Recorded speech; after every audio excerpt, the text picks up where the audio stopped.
नमस्कार दोस्तों, मैं आप लोग के लिए लेके आई हूँ कुमार गौरव सर की जीके जीएस ब्रह्मास्त्र बैच में जियोग्राफी की रिवीजन क्लास। यदि आप चैनल पर नए हो तो चैनल को सब्सक्राइब अवश्य करें ताकि आपको नोटिफिकेशन मिलता रहे।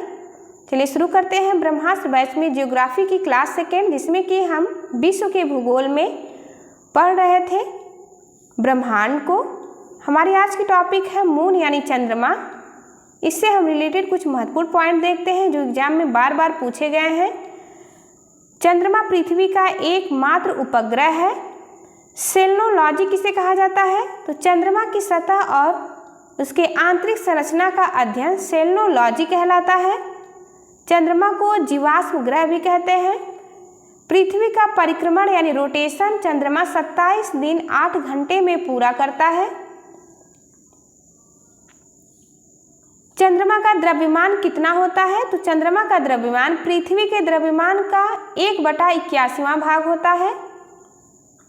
चंद्रमा का गुरुत्वाकर्षण कितना होता है? तो चंद्रमा का गुरुत्वाकर्षण पृथ्वी के गुरुत्वाकर्षण के 1/6 भाग होता है। चंद्रमा और पृथ्वी के बीच औसत दूरी कितनी होती है? तो चंद्रमा और पृथ्वी के बीच औसत दूरी 3.84 लाख किलोमीटर। चंद्रमा और पृथ्वी के दूरी के अनुसार दो स्थिति बनती है। जब चंद्रमा और पृथ्वी के बीच मैक्सिमम दूरी हो तो उसे एपोजी कहते हैं। मोस्ट इम्पॉर्टेंट पॉइंट, जब चंद्रमा और पृथ्वी के बीच मैक्सिमम यानी अधिकतम दूरी होती है तो एपोजी कहा जाता है। और इसके ठीक विपरीत जब चंद्रमा और पृथ्वी के बीच न्यूनतम दूरी हो तो उसे पेरोजी कहा जाता है। यानी चंद्रमा और पृथ्वी जब पास होते हैं तो पेरोजी और जब दूर होते हैं तो एपोजी कहते हैं।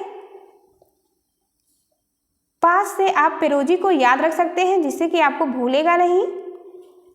चंद्रमा जब पूरा दिखाई देता है तो पूर्णिमा की कंडीशन आती है और जब चंद्रमा दिखाई नहीं देता है तो उसे अमावस्या कहा जाता है। पूर्णिमा के बाद 15 दिन जो पक्ष चलता है उसे कृष्ण पक्ष कहा जाता है। ये 15 दिन का पक्ष होता है।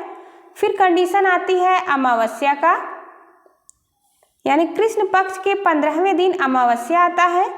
उसके बाद स्टार्ट होता है शुक्ल पक्ष और उसके 15वें दिन पूर्णिमा की कंडीशन फिर से आती है और यह क्रम चलता रहता है, याद रखेंगे। नोट पॉइंट देखते हैं, अगर एक माह में 2 पूर्णिमा हो तो सेकेंड पूर्णिमा क्या कहलाएगा? मोस्ट इंपॉर्टेंट है। यदि एक माह में 2 पूर्णिमा हो तो सेकेंड पूर्णिमा ब्लू मून कहलाता है।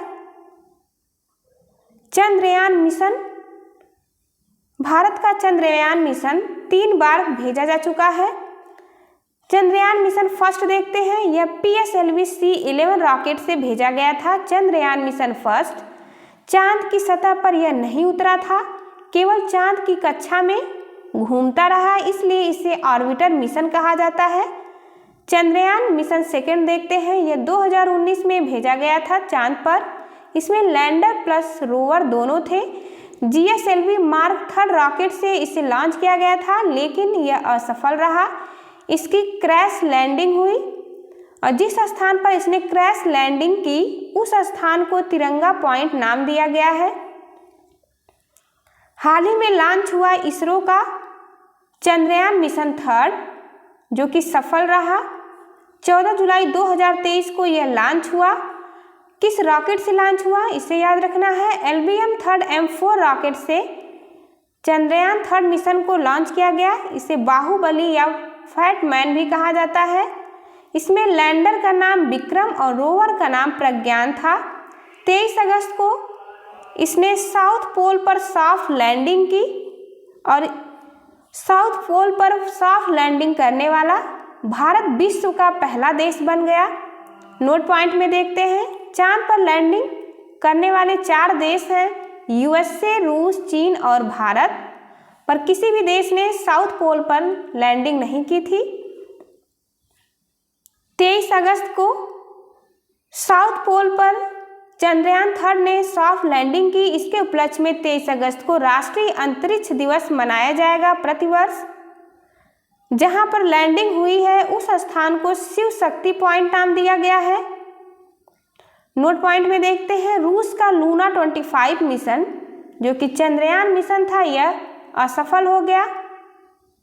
चांद पर लैंड होने वाला पहला मानव युक्त मिशन कौन सा है? तो चांद पर लैंड होने वाला पहला मानव युक्त मिशन जुलाई 1969 में यह पहला मिशन था यूएसए का अपोलो 11, जिसमें कि नील आर्मस्ट्रांग ने पहला कदम चांद पर रखा था। उनके साथ थे एल्ड्रिन। आर्टेमिस मिशन यह नासा का मिशन है, जो कि यूएसए की अंतरिक्ष एजेंसी है, याद रखना है। आर्टेमिस मिशन इंपॉर्टेंट है एग्जाम के लिए। चांद पर भेजा गया मानव युक्त मिशन है। इसमें पहली महिला जो चांद पर जाएंगी उनका नाम है क्रिस्टीना कोच। अगला पॉइंट हमारा मंगल यानी मार्स है। मंगल को लाल ग्रह कहा जाता है, रेड प्लैनेट। 687 दिन में सूर्य की परिक्रमा यह पूरा करता है। निक्स ओलंपिया पर्वत मंगल ग्रह का सर्वोच्च स्थान है और माउंट एवरेस्ट से 3 गुना ज़्यादा इसकी ऊंचाई है, याद रखना है। निक्स ओलंपिया की ऊंचाई माउंट एवरेस्ट से 3 गुना ज़्यादा इसकी ऊंचाई है और यह मंगल ग्रह का सर्वोच्च स्थान है। मंगल के 2 उपग्रह हैं, फोबोस और डिमोस। मंगलयान ये मंगल का मिशन है, जो कि मार्स ऑर्बिटर मिशन है। भारत फर्स्ट देश है जो पहली बार में ही उसका मिशन सफल हो गया। मंगलयान भेजा गया था PSLV C-25 रॉकेट से। बृहस्पति के बारे में देखते हैं, यानी जुपिटर सबसे बड़ा ग्रह बृहस्पति है। सूर्य का परिक्रमण यह 11.9 वर्ष में पूरा करता है। इसके उपग्रह 2 बेहद ही एग्जाम में बार बार पूछे जाते हैं। उपग्रह का नाम है गैनीमीड और यूरोपा। सौर मंडल का सबसे बड़ा उपग्रह पूछा जाए तो गैनीमीड है, बृहस्पति का उपग्रह। अब देखते हैं शनि के बारे में। न्यूनतम घनत्व वाला ग्रह है हमारा शनि। इसमें वलय ग्रह इसे कहा जाता है क्योंकि यहाँ पर वलय पाए जाते हैं। 29.5 वर्ष में यह सूर्य का परिक्रमा पूरा करता है। उपग्रह टाइटन है। सौर मंडल का सेकंड सबसे बड़ा उपग्रह टाइटन को याद रखना है, यह शनि का उपग्रह है। अरुण यानी यूरेनस, शुक्र और अरुण यह उल्टा चक्कर लगाते हैं सूर्य का। इसकी खोज 1781 में हर्शेल ने किया था। लेटा हुआ ग्रह भी कहा जाता है इसे, अरुण को लेटा हुआ ग्रह कहा जाता है। वरुण के बारे में देखते हैं, यह अंतिम ग्रह है जिसकी खोज जोहान गाले ने किया। 165 वर्ष सूर्य के चारों ओर एक चक्कर पूरा करने में यह लगाता है क्योंकि यह सूर्य से सबसे अधिक दूरी पर स्थित है। सौर मंडल का सबसे ठंडा ग्रह भी है यह। अगला पॉइंट हमारा नोट पॉइंट में देखते हैं प्लूटो यानी यम के बारे में, जो कि अब पहले यह ग्रहों की श्रेणी में शामिल था, अब बाहर हो चुका है। वर्तमान में 8 ग्रह हैं। प्लूटो की खोज 1930 में टॉम बैग ने किया था। 24 अगस्त 2006 को IAU सम्मेलन प्राग चेक गणराज्य में हुआ था, जिसमें इसे ग्रहों की श्रेणी से बाहर कर दिया गया। प्लूटो वरुण ग्रह की कक्षा की ओवरलैपिंग कर रहा था, इसलिए इसे बौना ग्रह कहा गया।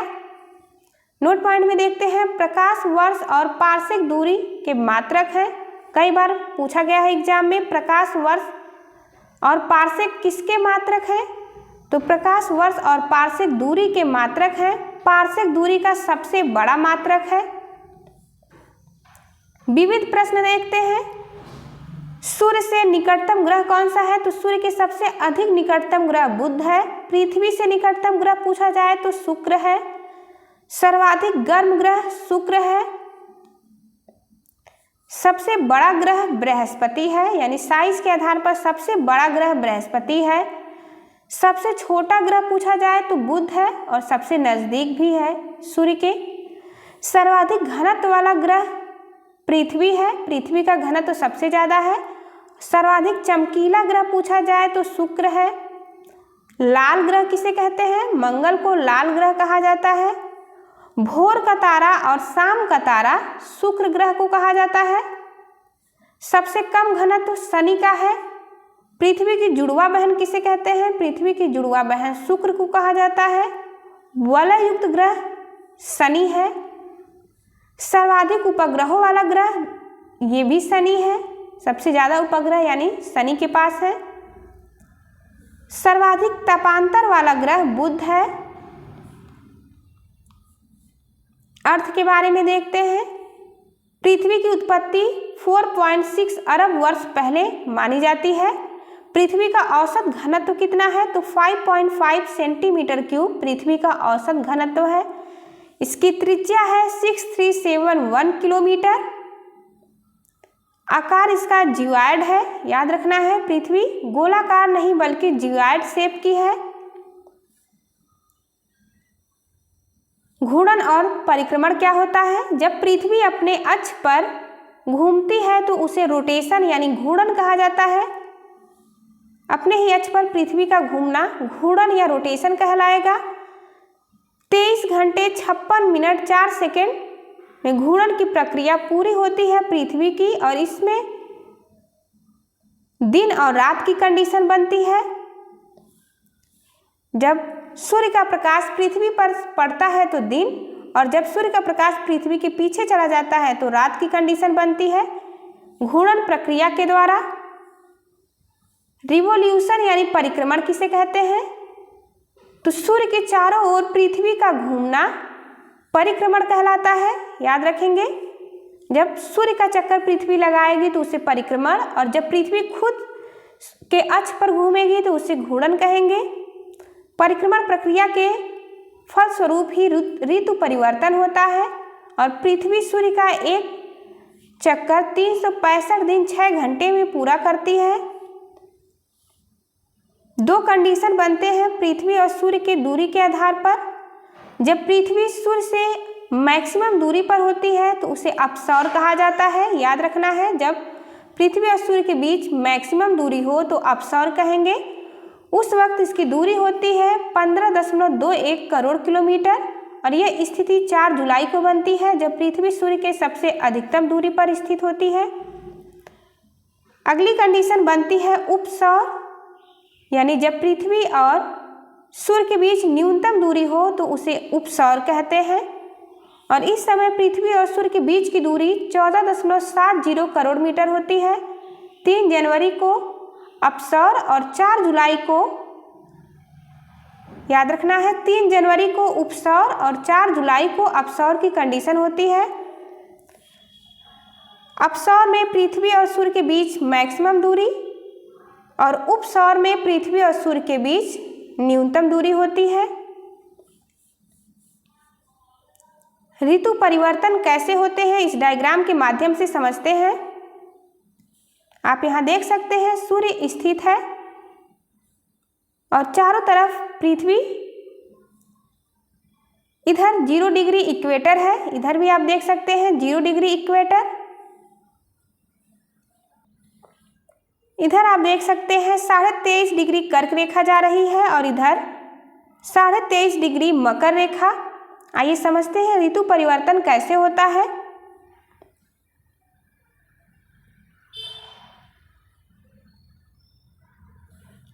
जून को उत्तरी गोलार्ध आप देख सकते हैं सूर्य की तरफ झुका होता है। 21 जून याद रखना है, 21 जून को उत्तरी गोलार्ध सूर्य की तरफ झुका होता है। सूर्य की किरणें सीधे कर्क रेखा पर पड़ती हैं। इसके ही परिणाम स्वरूप इन क्षेत्रों में ऊष्मा अधिक प्राप्त होती है और ध्रुवों के पास वाले क्षेत्रों में कम ऊष्मा प्राप्त होगी। इधर आप देख सकते हैं यहाँ पे सूर्य का प्रकाश कम जाएगा क्योंकि कर्क रेखा पर सूर्य का प्रकाश सीधा जा रहा है, क्योंकि वहां सूर्य की किरणें तिरछी पड़ती हैं। उत्तर ध्रुव सूर्य की तरफ झुका होता है तथा उत्तरी ध्रुव रेखा के बाद वाले भागों पर लगभग 6 महीने तक लगातार दिन और रात बनती है। चूंकि उत्तरी गोलार्ध के बहुत बड़े भाग में सूर्य की रोशनी प्राप्त होती है, इसलिए विषुवत वृत्त के उत्तरी भाग में सूर्य की रोशनी प्राप्त होती है और गर्मी का मौसम बनता है। इस समय आप देख सकते हैं उत्तरी गोलार्ध में गर्मी का मौसम होता है। और 21 जून को इन क्षेत्रों में सबसे लंबा दिन, सबसे बड़ा दिन होता है और सबसे छोटी रात होती है। पृथ्वी की इस अवस्था को उत्तर अयनांत या फिर ग्रीष्म अयनांत भी कहा जाता है। अगला कंडीशन हमारा बनता है 22 दिसंबर को। 22 दिसंबर याद रखना है। 22 दिसंबर को दक्षिणी ध्रुव के सूर्य की ओर झुके होने के कारण मकर रेखा पर सूर्य की किरणें सीधी पड़ती हैं। मकर रेखा पर सूर्य की किरणें सीधी पड़ती हैं। सूर्य की किरणें मकर रेखा पर लंबवत पड़ती हैं, इसलिए दक्षिणी गोलार्ध के बहुत बड़े भाग में प्रकाश प्राप्त होता है। इसलिए दक्षिणी गोलार्ध में लंबे दिन होते हैं और रातें सबसे छोटी होती हैं और मौसम होता है ग्रीष्म ऋतु का। याद रखना है, दक्षिणी गोलार्ध में लंबे दिन तथा छोटी रातें वाली ग्रीष्म ऋतु होती है। इसके ठीक विपरीत स्थिति होती है उत्तरी गोलार्ध में। पृथ्वी की इस अवस्था को दक्षिण अयनांत कहा जाता है, इसे आप शीत अयनांत भी कह सकते हैं। अब अगली कंडीशन आती है 21 मार्च और 23 सितंबर। याद रखना है आपको 21 मार्च और 23 सितंबर की कंडीशन। 21 मार्च एवं 23 सितंबर को सूर्य की किरणें विषुवत वृत्त पर सीधी पड़ती हैं।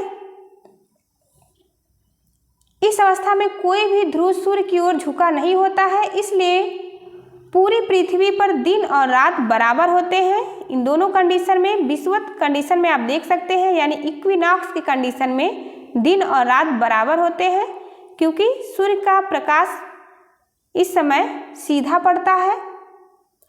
23 सितंबर को उत्तरी गोलार्ध में शरद ऋतु होता है। 23 सितंबर को उत्तरी गोलार्ध में शरद ऋतु और 21 मार्च के कंडीशन में वसंत ऋतु होता है।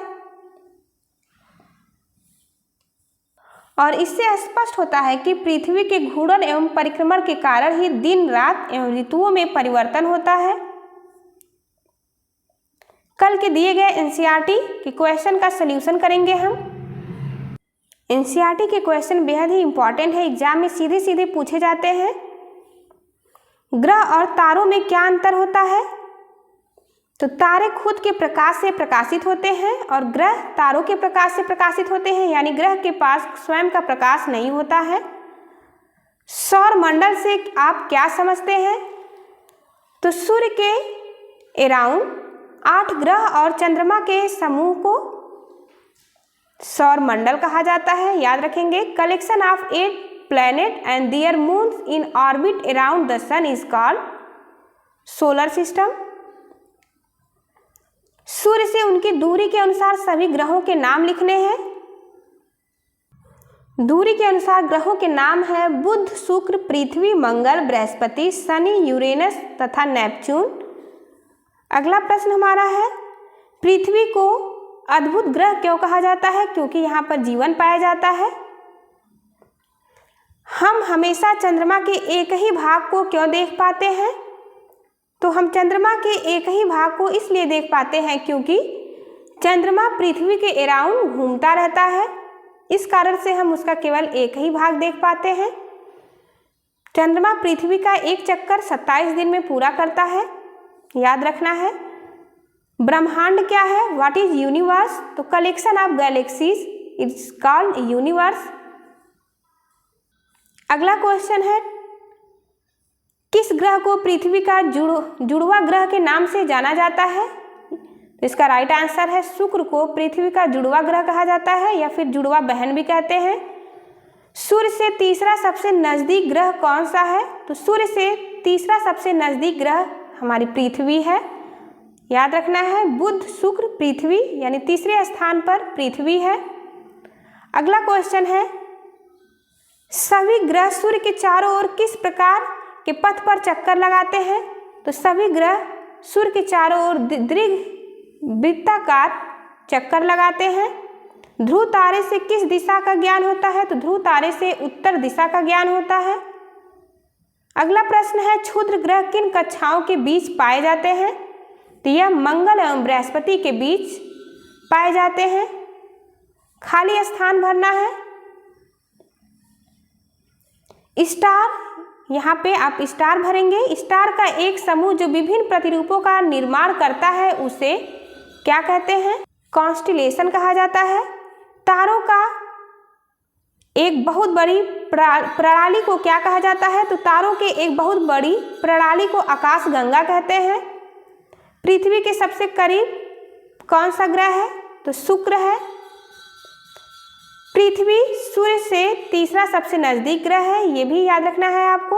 और लास्ट क्वेश्चन है, ग्रहों के पास अपनी खुद का ऊष्मा तथा प्रकाश नहीं होता है और तारों के पास खुद का ऊष्मा और प्रकाश होता है। यही मूल अंतर है ग्रह और तारों में। Thank you for watching. चलिए मिलते हैं आपसे अगली वीडियो में, तब तक के लिए नमस्कार।